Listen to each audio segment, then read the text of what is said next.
Good morning, everybody. Good morning, good morning. I hope everybody's well and I hope everybody's blessed. So, posted a bit of sparring footage last night of me and John having a good technical sparring. You know, me and John did 8 rounds last night. We did 4 or 5 rounds on camera, and we did another 8 where we upped the pace, we upped the ante. You know, we start putting the pressure on each other, and it gets a little bit heavier. You know, but me and John are friends, we're brothers, we're training partners. We're not out to kill each other, we're not out to embarrass each other, we're out to make it competitive. You know, if John feels like he's got the edge over me, I know he'll slow down and he'll step off the gas a bit. If I've got the edge over John, I'll step off the gas and I'll slow down. You know, it's vice versa. It's a friendly brotherhood spar. You know, the same spars I do with Pick Jardine, and so on and so on. If you're sparring with your stable mates, you know, if with your training partners, you know, you're not looking to embarrass them. You're not looking to take them out. What you're looking to do is make it competitive. Work on the things that you know they're not good at. You know, pushing them, putting the pace on them. You know, yeah, and just carrying each other through the spar. That's what it's all about. You know, so I really enjoy sparring with John. I really do. He's a very talented kid. He's a powerful kid. You know, he's coming down in weight now, and yeah, I've been helping John through this camp. I've been sparring with him once a week. You know, even though I'm injured, and well, I'm coming through the back end of my injury now, and I'm only boxing once or twice a week, but I'm enjoying sparring with John. He's a very talented kid, and I do think he's going to go to the very top of the bare knuckle. Now, one of the reasons I want to make this video, so I'm going to read a comment off the back of the sparring footage that we put on, which I think is a good comment. I don't think it's someone trolling. I think it's a nice comment, but I wanted to get my opinion on this comment. So this is the comment. I personally think that Paul has had his day in high level fighting. When you're an Asian fighter, your reflexes go. And because Paul can take a punch, he's not worried or alarmed by getting punched in the face. But bare knuckle pro fighting is a young man's game. I just hope nobody cracks him hard with a punch and he doesn't see. That could be life changing. Now, I appreciate this comment. I really do. You know, now the first bit of the comment, I personally think that Paul is aging. Is my best fighting days are behind me. You know, probably. You know, I can agree with that. You know, when you're Asian fighter, your reflexes go. Yeah, 100%. I can agree with that as well.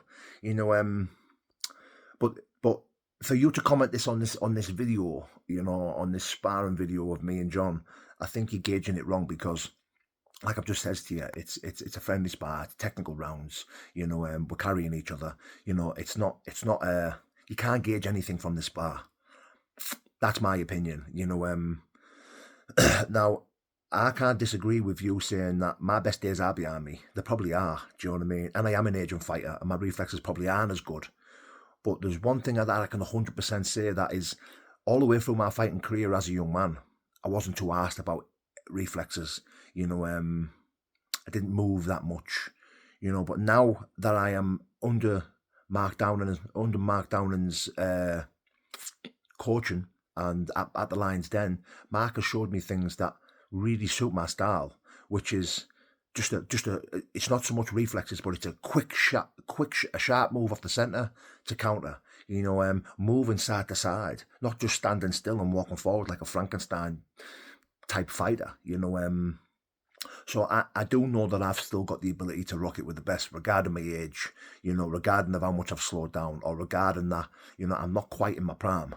But I do think that I'm still able to rock it with the young lads. I'm still able to fight in the bare knuckle world against the best of the best. I really do believe that.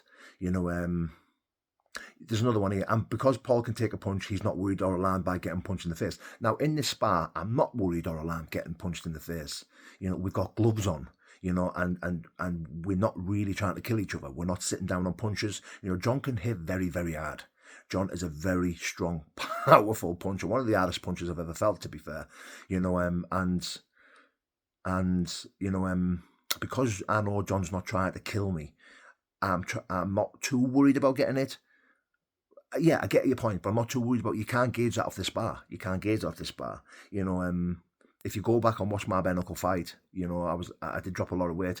You know, if you see that I was moving side to side, I only got hit twice. I got hit once where I put stitches in my head here, and I got hit another time where I was off balance and it dropped me. I only got hit twice. That's all I got hit. I never got hit. That was in a 3-round fight.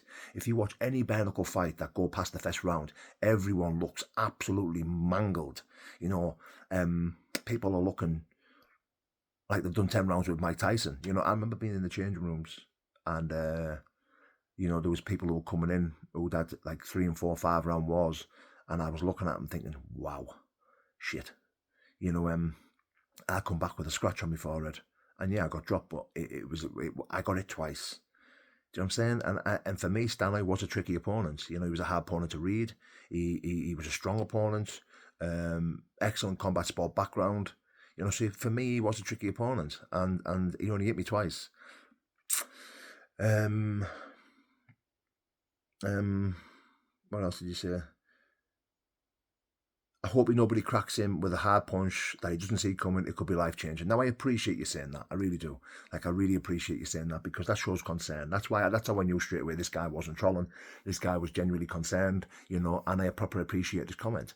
Now, for me, you know, the last fight camp that I did had me moving better than ever. You know, I was slipping and ripping. I was moving off the centre line. My footwork was a lot better. I felt lighter on my toes, you know, and I felt like I was moving better than I ever have, you know, and I'm 39-year-old, you know, I've had a K1 kickboxing fights and boxing fights where I've not really moved, you know, I've just thought, right, you're going to hit me once or twice, and I had this mentality of taking 1 or 2 to land my one. You know, that's not my mentality now. You know, I can pop my jab out, and when you try to draw my opponent into bam, catch him with a big right hand or catch him with a left hook coming in or touch to the head, bring it to the body. Now, listen, it is the fight world. I'm obviously going to get it.